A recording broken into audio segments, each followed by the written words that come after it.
Hey everyone!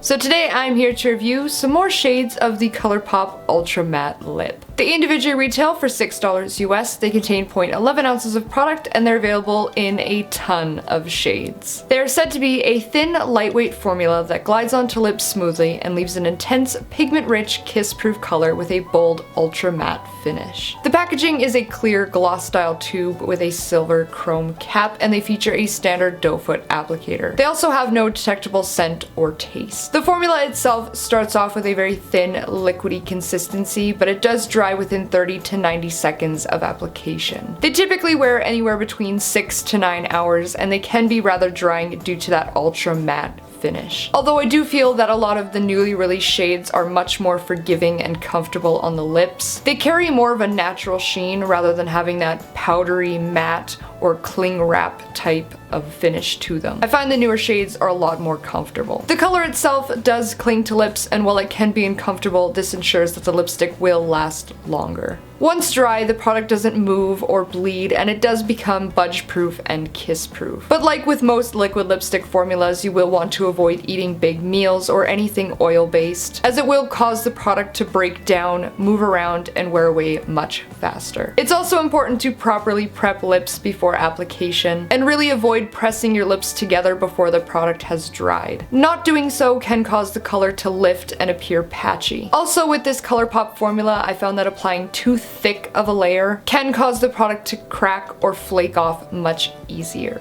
Bad Habit is a medium to dark muted plum with hints of pink, cool undertones, and a matte finish. This shade applied smoothly, evenly, and had rich, opaque pigmentation. It wasn't as matte as the other shades. I felt that it had a light shine, which made it much easier and more comfortable to wear. Despite the thinner, liquid consistency, it was very effortless to apply and created clean edges. Bad Habit lasted 6.5 hours and left behind a stain. In comparison, ColourPop's Glitter was darker, cooler, and more purple. ColourPop's More Better was darker and more red, and Stila's Aria was similar but a tad darker. More Better is a medium to dark berry red with cool undertones and a matte finish. This shade applied smoothly, mostly even, and had semi-opaque pigmentation. While it did dry to a complete matte on some occasions of wearing it, I did find that it had a light shine to it, but only for the first hour or so of wear since it did fade. And by that I mean the shine faded, not that the color faded. Due to the slight translucency, the color did look darker towards any chapped or dry areas, as the color did like to grab to imperfections. More Better lasted 5.5 hours, felt drying, and left behind a stain. In comparison, ColourPop's Too Sexy was brighter and more pink. Bite Beauty's Aubergine was lighter, warmer, and more red. Kat Von D's Wolvesmouth was warmer and more red. And the Sephora collection Blackberry Sorbet was darker, warmer, and matte. Scrooge is a medium to dark, deepened fuchsia rose with cool undertones and a matte finish. This shade applied smoothly,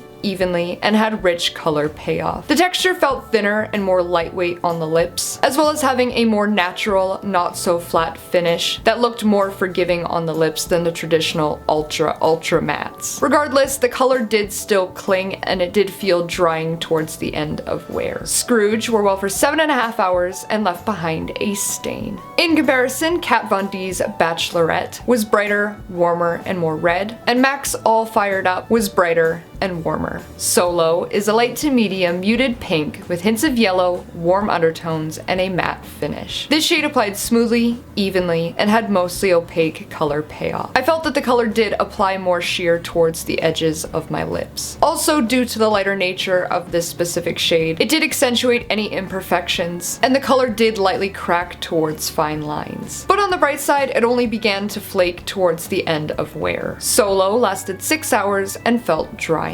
In comparison, Kat Von D's Double Dare was darker and more rose. Marc Jacobs' Infamous was darker and cooler, and the Too Faced Melted Peony was lighter, cooler, and more pink. Stingraye is a medium to dark muted brown mauve with cool undertones and a matte finish. It is also the shade I currently have on today. It applied smoothly, evenly, and had excellent opaque pigmentation. Once again, this shade wasn't as matte as the others. It had a slight sheen which made it more comfortable and look more forgiving on the lips. I also never experienced the color flaking or cracking with this specific color. Stingraye wore well for 6.5 hours and felt drying. In comparison, ColourPop's Teeny Tiny was darker and more brown, ColourPop's Tulle was warmer and more red, and Stila's Patina was lighter and more mauve. Teeny Tiny is a medium to dark muted plum brown with hints of gray, warm undertones, and a matte finish. This shade applied smoothly, evenly, and had rich, opaque color payoff. Once again, it had a slight sheen that was more forgiving on the lips. The thin consistency made it easy to create a crisp edge, and it never flaked or cracked throughout wear. Teeny Tiny wore well for 6.5 hours and felt lightly drying. In comparison, ColourPop's Stingraye was lighter, cooler, and more mauve. Kat Von D's Lolita was lighter and more rose, and MAC's Stone was lighter and more gray.